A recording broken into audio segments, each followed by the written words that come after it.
ಬೆಂಗಳೂರಲ್ಲಿ bike ಟ್ಯಾಕ್ಸಿಗಳನ್ನ ban ಮಾಡಿರುವುದಕ್ಕೆ ಭಾರಿ ಆಕ್ರೋಶ ವ್ಯಕ್ತವಾಗಿದೆ. ಬೈಕ್ ಟ್ಯಾಕ್ಸಿ ಸವಾರರು ವಿಧಾನಸೌಧದ ಮುಂದೆ ಪ್ರತಿಭಟನೆ ಮಾಡಿ ಸಾರಿಗೆ ಸಚಿವರ ವಿರುದ್ಧ ಹೋರಾಟವನ್ನ ನಡೆಸಿದ್ದಾರೆ.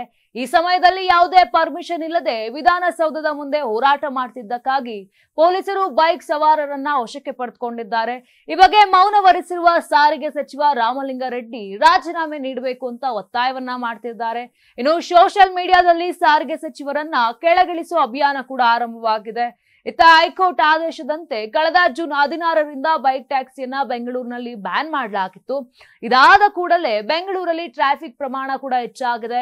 ಬೈಕ್ ಟ್ಯಾಕ್ಸಿ ಬ್ಯಾನ್ ಆಗ್ತಿದ್ದಂತೆ ಇತ್ತ ಆಟೋದವರು ಏನ್ ಮಾಡಿದ್ದಾರೆ, ತಮ್ಮ ರೇಟ್ ಜಾಸ್ತಿ ಮಾಡ್ಕೊಂಡಿದ್ದಾರೆ ಅಂತ ಪ್ರಯಾಣಿಕರು ಆರೋಪವನ್ನ ಮಾಡ್ತಾ ಇದ್ದಾರೆ. ಮತ್ತು ಈ ಬಗ್ಗೆ ಬಹಳಷ್ಟು ಪ್ರಯಾಣಿಕರು ಸಾಮಾಜಿಕ ಜಾಲತಾಣಗಳಲ್ಲೂ ವಿಡಿಯೋಗಳ ಮೂಲಕ ಅಸಮಾಧಾನವನ್ನ ವ್ಯಕ್ತಪಡಿಸುತ್ತಿದ್ದಾರೆ.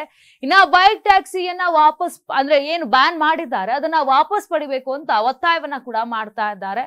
ಇದೆಲ್ಲವೂ ಕೂಡ ಒಂದು ಕಡೆ ಆದ್ರೆ ಬೈಕ್ ಟ್ಯಾಕ್ಸಿ ಸವಾರರು ಎಲ್ಲೆಡೆ ಪ್ರತಿಭಟನೆಯನ್ನ ಮಾಡ್ತಾ ಇದ್ದಾರೆ. ಸಾಮಾಜಿಕ ಮಾಧ್ಯಮಗಳಲ್ಲಿ ಈ ಕುರಿತು ಸಾಕಷ್ಟು ಪೋಸ್ಟ್ ಗಳನ್ನ ಕೂಡ ಹಾಕ್ತಾ ಇದ್ದಾರೆ.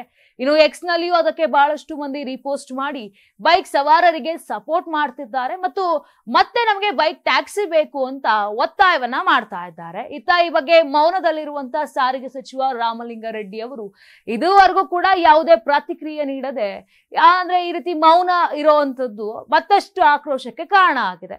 ಬೈಕ್ ಟ್ಯಾಕ್ಸಿ ಸವಾರರು ರಾಮಲಿಂಗಾರೆಡ್ಡಿ ಅವರು ರಾಜೀನಾಮೆ ಕೊಡುವಂತೆ ಪ್ರತಿಭಟನೆಯನ್ನ ಮಾಡ್ತಾ ಇದ್ದಾರೆ. ಇಷ್ಟಾದ್ರೂ ಕೂಡ ನಮ್ಮ ಸಚಿವರು ಮಾತ್ರ ಈವರೆಗೂ ಯಾವುದೇ ಪ್ರತಿಕ್ರಿಯೆ ನೀಡಿಲ್ಲ.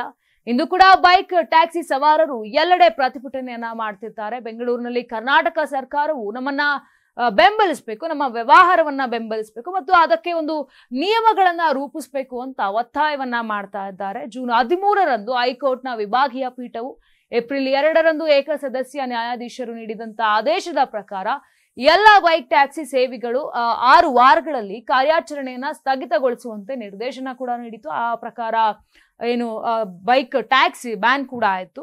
ಈ ಒಂದು ಕ್ರಮ ಏನಿದೆ ಇದು ಸಾವಿರಾರು ಸವಾರರ ಮತ್ತು ಪ್ರಯಾಣಿಕರ ಮೇಲೆ ಪರಿಣಾಮವನ್ನ ಬೀರಿದೆ. ಪ್ರಮುಖ ಬೈಕ್ ಟ್ಯಾಕ್ಸಿ ಸಂಗ್ರಾಹಕ ವೇದಿಕೆಯ ಕಾರ್ಯನಿರ್ವಾಹಕರೊಬ್ಬರು ಈ ರೀತಿಯಾಗಿ ಮಾತಾಡ್ತಾ ಕರ್ನಾಟಕದಲ್ಲಿ 6 ಲಕ್ಷಕ್ಕೂ ಹೆಚ್ಚು ವ್ಯಕ್ತಿಗಳು ತಮ್ಮ ಜೀವನಕ್ಕೆ ಅಂತ ಬೈಕ್ ಟ್ಯಾಕ್ಸಿಗಳನ್ನ ಅವಲಂಬಿಸಿದ್ದಾರೆ. ಅವರ ಪರಿಸ್ಥಿತಿ ಏನಾಗಬೇಕು, ಅವರಲ್ಲಿ ಹೆಚ್ಚಿನವರು ತಿಂಗಳಿಗೆ ಸುಮಾರು 35,000 ರೂಪಾಯಿನ ಗಳಿಸ್ತಾರೆ ಮತ್ತು ಈ ನಿಷೇಧವು ಅನೇಕ ಕುಟುಂಬಗಳನ್ನ ಆರ್ಥಿಕ ಸಂಕಷ್ಟಕ್ಕೆ ತಳ್ಳಬಹುದು ಅಂತ ಹೇಳಿದ್ದಾರೆ. ಇನ್ನು ಈ ಪ್ರತಿಭಟನೆಗಳು ಎಲ್ಲಿಯವರೆಗೆ ಹೋಗುತ್ತೆ ಮತ್ತು ಇಷ್ಟಾದ್ರೂ ಕೂಡ ಇವರೆಗೆ ಯಾವುದೇ ಪ್ರತಿಕ್ರಿಯೆಯನ್ನ ನೀಡದಂತ ರಾಮಲಿಂಗಾರೆಡ್ಡಿ ಅವರು ಯಾವಾಗ ಪ್ರತಿಕ್ರಿಯೆ ಕೊಡ್ತಾರೆ, ಇದು ಬೈಕ್ ಟ್ಯಾಕ್ಸಿ ಚಾಲಕರ ಹೋರಾಟವನ್ನ ಮತ್ತಷ್ಟು ಹೆಚ್ಚುವಂತೆ ಮಾಡ್ತಿದೆ.